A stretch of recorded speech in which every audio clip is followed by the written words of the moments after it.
Only 8 people in that crowd knew who Bruce Lee was. The street fighter looking for his next victim didn't. The 200 spectators packed into the San Francisco alley didn't recognize the small Chinese man standing near the back, hands in his pockets, just watching. The bookies taking bets didn't know. The referee holding the cash didn't know. That was about to change. In the next 6 minutes, the undefeated street brawler would learn the most painful lesson of his life. And everyone in that alley would witness something they'd talk about for decades. This is what really happened on April 12, 1969. This is the story they never forgot. San Francisco, California, Chinatown, Portsmouth Square, April 12, 1969. Saturday evening, 6:30 p.m. The sun is setting behind the financial district buildings, casting long shadows across the small plaza. Portsmouth Square is usually quiet at this hour, families heading home, old men finishing their chess games. But tonight is different. Tonight, there's a crowd. A large crowd. 200 people packed into the narrow alley behind the square, forming a rough circle around a makeshift fighting arena. The arena is nothing fancy, just a 20-foot square of concrete marked with chalk lines. No ring, no ropes, no padding. Just hard ground and harder fists. The smell of cigarette smoke and fried food from nearby restaurants hangs in the air.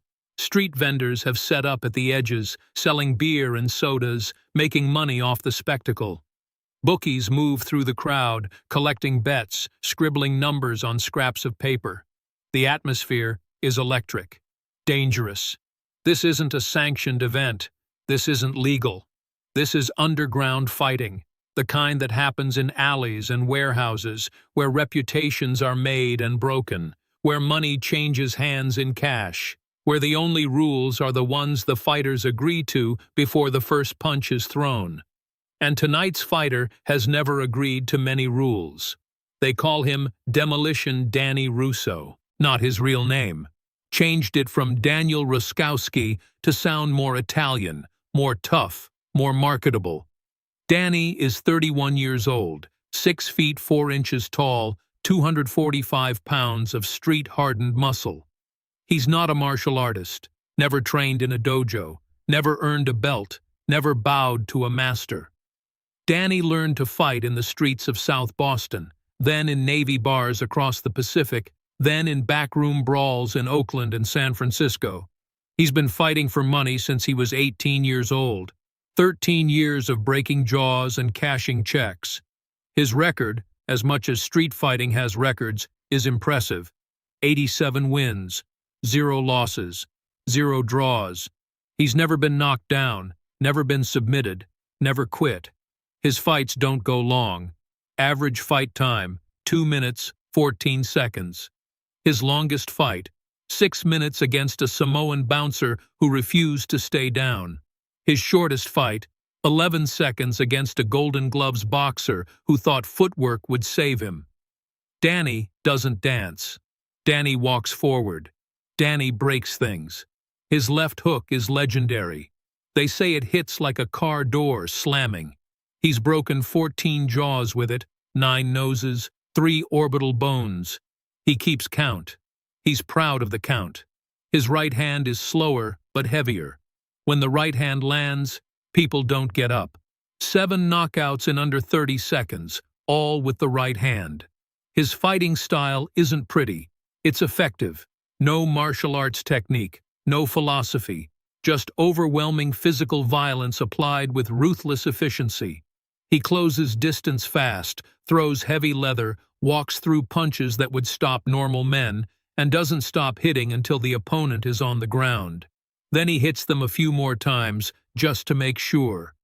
Danny has a system. Every Saturday night, Portsmouth Square, same location, same time. He shows up around 6 p.m., announces he's taking challenges, puts up $500 of his own money. Anyone who lasts 5 minutes with him wins the $500. Anyone who knocks him down wins $1,000. Anyone who knocks him out wins $2,000. In 13 years, he's paid out exactly $0. The bookies love him. They make fortunes on the side bets. The crowd loves him. He puts on a show, talks trash, makes it personal. Danny loves it. He makes $300, $600 per fight, depending on the side bets he makes with the bookies, plus whatever cash the losers bring. It's better money than construction, better than the Navy, and infinitely more satisfying.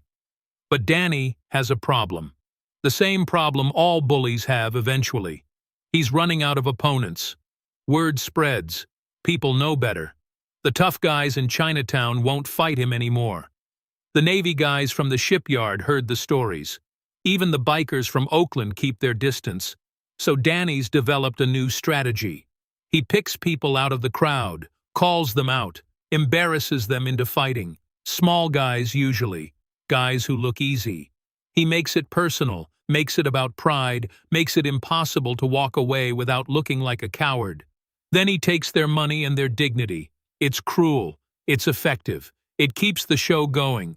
Tonight, Danny's looking for fresh meat.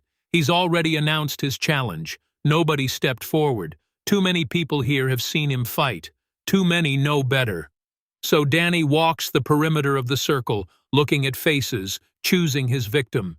He's done this enough to know what he's looking for. Someone well-dressed, looks like they have money. Someone with a girlfriend or friends watching, can't back down without losing face. Someone small enough that the crowd will bet against them, making Danny money on the side bets. And someone who looks soft, looks like they've never been hit before. Danny stops. He's found his target.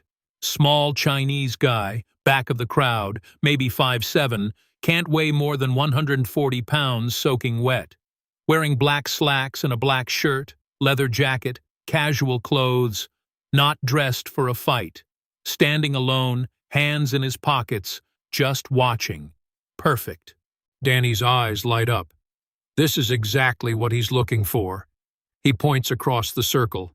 You, little guy in the black jacket. His voice booms across the alley. The crowd parts. Everyone turns to look. Bruce Lee doesn't move, just keeps watching. Danny walks toward him, boots heavy on the concrete. Yeah, you. I'm talking to you. You got a problem with eye contact. You keep staring at me. The crowd is circling now, closing in, sensing drama. This is what they came for. I don't have a problem, Bruce says quietly. His voice is calm, clear, carries easily despite not being loud. Then why you staring? Danny's right in front of him now, towering over him. The height difference is comical. Danny's 6'4", Bruce is 5'7". Danny outweighs him by over 100 pounds. I was watching the fights, Bruce says. His posture hasn't changed, still relaxed, still calm. You were watching me, Danny corrects. Probably thinking you're tough. Probably know some kung fu movie bullshit. Think you could take me. The crowd laughs. They know what's happening. They've seen this before. Danny's picking his next victim. I wasn't thinking that, Bruce says. Well, now I'm thinking it, Danny says. I think you think you're tough. I think you need to prove it. I think you're going to step in that circle and show everyone what Chinese kung fu can do against real American fighting. It's a trap.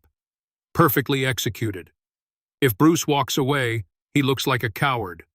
If he says no, Danny will keep pressing, keep embarrassing him until he has no choice. The crowd knows it. The bookies know it. The 8 people who recognize Bruce Lee know it. But they say nothing. They wait. Bruce looks at the circle, looks at Danny, looks at the crowd. How much? He asks. Danny grins. That's what I thought. You want in. Standard terms. Last 5 minutes, you win $500. Knock me down, you win $1,000. Knock me out, you win $2,000. But here's the thing, little man. When I knock you out, and I will knock you out, you pay me $100. You look like you got $100. Am I right? Bruce pulls his wallet from his jacket pocket, opens it, removes 5 $20 bills, holds them up. I have $100, he says. Then we got a deal.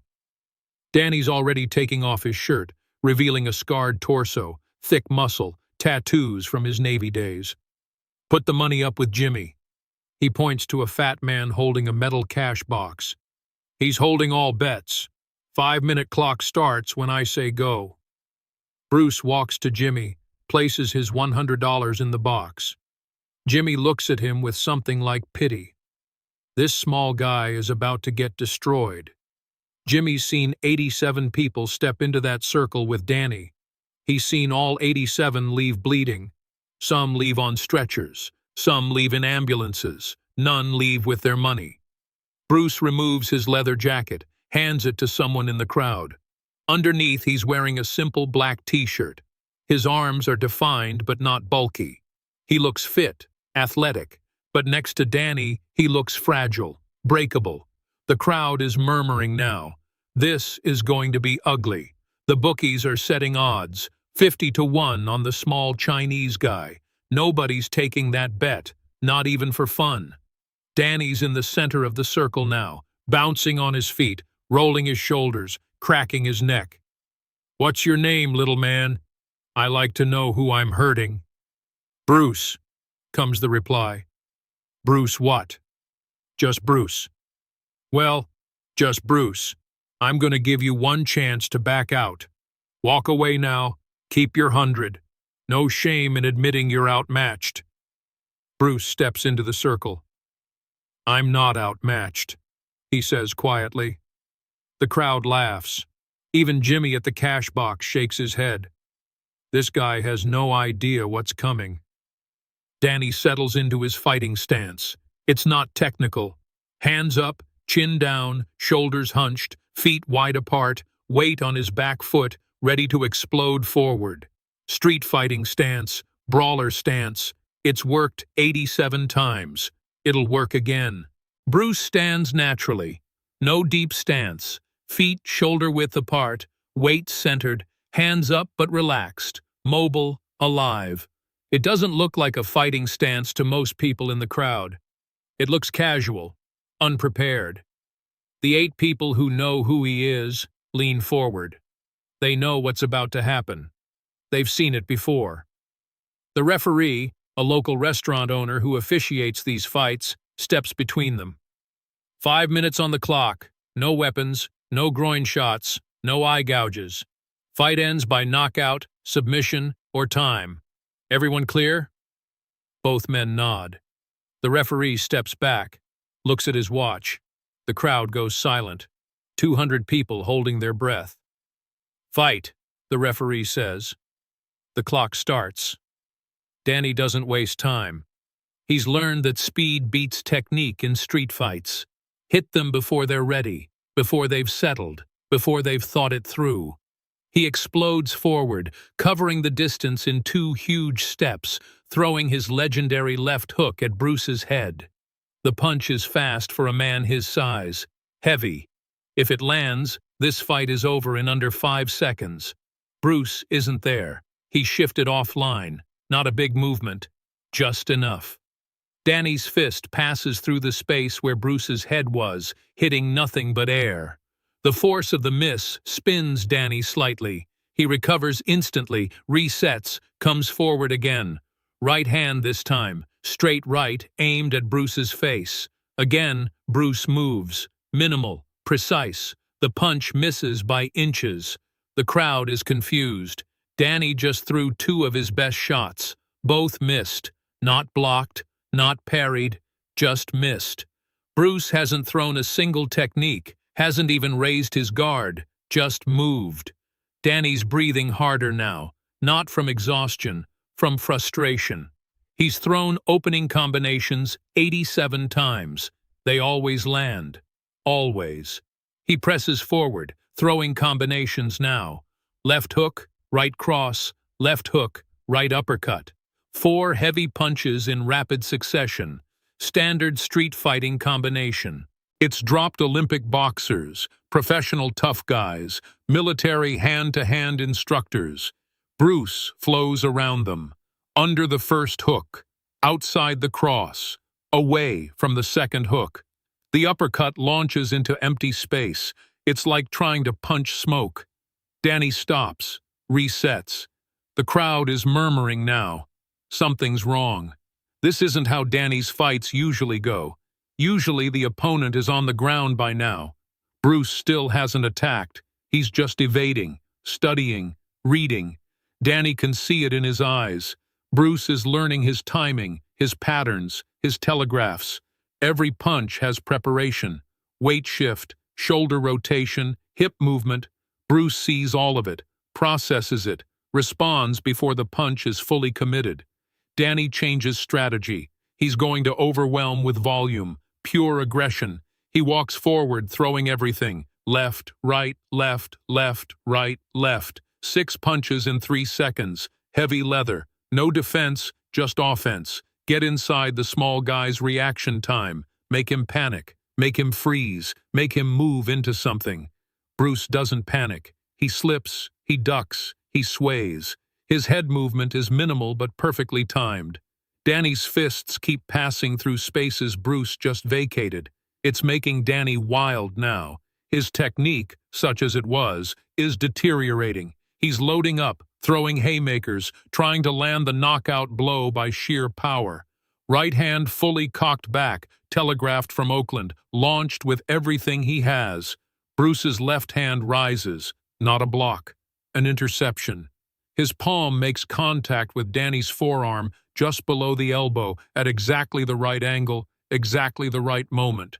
Danny's punch is redirected, pushed offline by inches. His balance is compromised, and in that moment, Bruce moves. He steps in, close range, Wing Chun range. His right hand shoots out, a vertical fist, aimed directly at Danny's center line, stopped 1 inch from Danny's throat. Perfect position, perfect technique, perfect control. The punch is pulled, stopped, frozen in the air. But the message is clear. That could have landed, should have landed, would have landed if Bruce wanted it to. Danny feels it. The proximity, the precision, the control. He steps back involuntarily. First time in 87 fights he's stepped back. The crowd sees it, the bookies see it, the referee sees it. Danny just gave ground. Demolition. Danny Russo, undefeated in 87 fights, just backed away from a man half his size. Danny's face is red now, not from exertion, from humiliation. Lucky, he says, breathing hard. Just lucky. Do you want to continue? Bruce asks. His breathing is normal, unchanged, like he just went for a walk. Danny's pride answers for him. I'm gonna break you. He comes forward again, abandoning everything. No strategy, no technique, just rage and violence. He throws a wild overhand right, puts his whole body into it, the punch that ended 27 fights by itself. Bruce doesn't evade this time. He steps inside the arc of the punch where it has no power. His left hand controls Danny's punching arm at the wrist. His right hand shoots to Danny's throat again, but this time continues past it, to the back of Danny's neck. Bruce's foot sweeps Danny's lead leg. It's a textbook Wing Chun takedown. Pak Sao, Lop Sao, Jut Sao, combined with a leg sweep. In English, slapping deflection, pulling hand, jerking hand, leg obstruction. Danny, all 245 pounds of him, goes down hard. His back hits the concrete with a sound that makes everyone wince. The air explodes from his lungs. He's staring at the sky, trying to breathe, trying to process what just happened. Bruce is standing over him, 1 foot planted, perfectly balanced, looking down calmly. Do you want to continue? He asks again. Danny's still trying to breathe. The referee is counting. 1, 2, 3. At 5, Danny rolls to his side. At 7, he gets to his knees. At 9, he's standing. His back hurts. His pride hurts worse. He's been knocked down. First time in 87 fights. First time in 13 years. Again, Danny says. His voice is rough. Let's go again. The referee looks at Bruce. Bruce nods. Your choice, Bruce says. Danny sets himself again. But something's changed. His confidence is gone. His invincibility is shattered. He's fighting scared now, fighting angry, fighting to salvage what's left of his reputation. He launches forward one more time, throwing everything he has left. A desperate combination. Left hook, right cross, left hook, right uppercut, left hook, right cross. 6 punches in rapid succession, the same combination that opened the fight, the combination that has never failed. Bruce moves through them like water, slipping, swaying, ducking. Then he does something the crowd will talk about for decades. Danny throws one more right hand, fully committed, no defense, nothing left in reserve. Bruce steps inside it again, but this time, instead of deflecting or evading, he strikes. 3 punches in 1 second. The speed is inhuman. 1-inch punch to the solar plexus. Danny's forward momentum stops instantly, like hitting a wall. Second punch to the same spot, driving deeper. Danny's eyes go wide. The third punch, same location, same power, drives the air completely from his lungs. It's a Wing Chun specialty. Chuin Choi, vertical fist, chain punching, close-range power generation. Each punch travels less than 6 inches, but carries Bruce's entire body weight behind it. Danny drops to his knees. Can't breathe, can't stand, can't continue. The fight is over. The referee doesn't need to count. It's obvious. Winner by knockout, he announces. The crowd erupts. Not polite applause, shock, disbelief, genuine amazement. They just watched the impossible. Watched a man half Danny's size knock him out. Watched 87 wins and 13 years of invincibility end in 4 minutes 32 seconds. The bookies are paying out the few bets placed on Bruce at 50-1. They're losing money, but they're not complaining. They just witnessed something special. Bruce extends his hand to Danny, who's still on his knees, still trying to breathe. Danny looks at the hand, looks at Bruce. The humiliation is complete. The ego is destroyed. But something else is there too. Respect. Recognition. Danny takes the hand. Bruce helps him to his feet. You have power, Bruce says.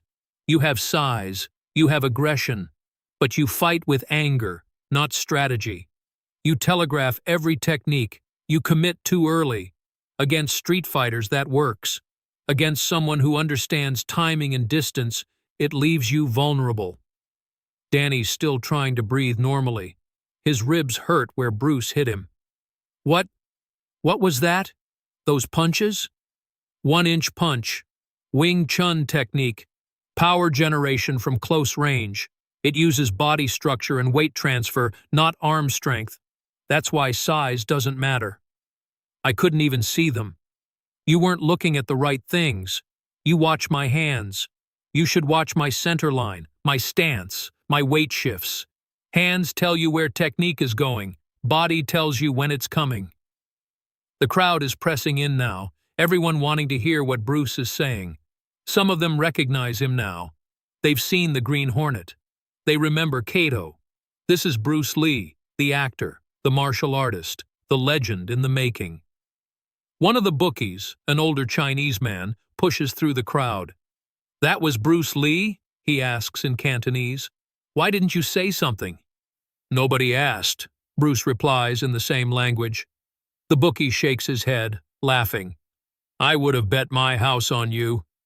He pulls out Bruce's $100 from the cash box, adds Danny's $500 from the challenge pot, adds another $1,000 for the knockdown, adds another $2,000 for the knockout. $3,600, your winnings. Bruce takes his original $100, pushes the rest back. Give it to him. He nods at Danny. He needs it more than I do. The bookie looks confused. You won. He needs to learn, not to be punished. Give him his money back. Tell him to use it for training. Real training, not just street fighting. Danny's listening, still breathing hard, still processing his first loss in 87 fights. You're giving me my money back? You challenged me. I accepted. I proved my point. You learned your lesson. That's enough. Bruce picks up his leather jacket, puts it on. What lesson? Danny asks. What did I learn? Bruce turns back.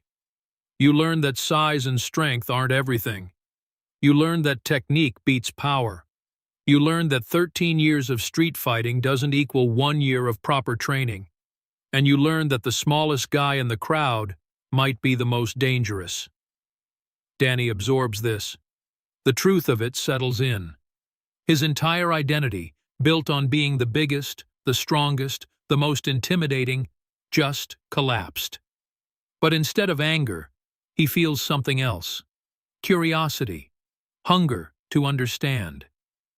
Can you teach me? He asks. Teach you what? That. Whatever that was. Wing Chun. Whatever you call it. Bruce studies him. Sees past the ego, past the violence, past the 87 wins. Sees potential. Sees someone who just had their eyes opened. I don't teach many people. My time is limited. I'm filming, developing my own system, training private clients. I'm asking anyway. I'm willing to work, willing to learn, willing to start over if I have to. Bruce considers. You don't have to start over. Your aggression is useful. Your pain tolerance is exceptional. Your willingness to close distance is an advantage. You just need to refine it, channel it, make it purposeful instead of wild. Will you teach me? Come to my school, Oakland, 40157 Broadway, Tuesday and Thursday evenings, 6 p.m. We'll see if you're serious. Danny nods, extends his hand. Thank you. Bruce shakes it. Don't thank me yet. Training is harder than fighting. Bruce walks through the crowd, which parts for him now. Everyone knows who he is now. Everyone wants to talk to him, ask him questions, see if the stories are true. He disappears into the evening streets of Chinatown, just another pedestrian in black, hands in his pockets, walking home. The crowd stays in the alley, talking, debating, processing what they just saw. The bookies are calculating their losses. The referee is already embellishing the story for the next crowd. And Danny is sitting on the concrete, back against the wall, ribs aching, pride shattered, mind racing, trying to understand what just happened. Danny shows up that Tuesday, and the next Thursday, and every session after that for 3 years. He trains with Bruce Lee, learning Wing Chun, learning Jeet Kune Do, unlearning the limitations of street brawling. His aggression gets channeled into technique. His size becomes an advantage instead of a crutch. His pain tolerance combines with precision. He stops street fighting, stops taking challenges, stops collecting wins against untrained opponents. He competes in actual tournaments, fights actual martial artists, earns actual respect. His record changes from 87-0 against street fighters to 23-11 against trained competitors. He loses more, but wins mean more. In 1972, Danny opens his own school in San Francisco. Russo's Combat Academy.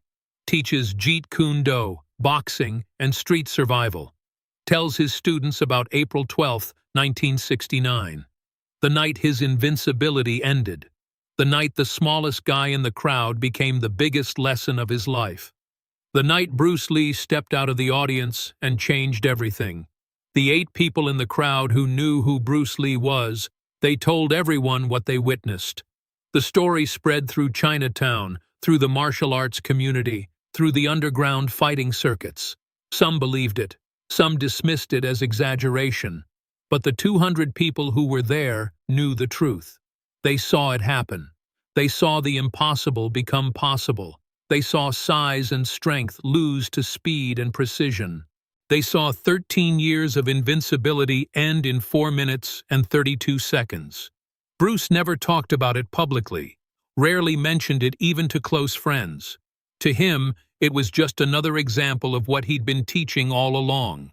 Technique transcends size. Philosophy transcends style. Understanding transcends experience.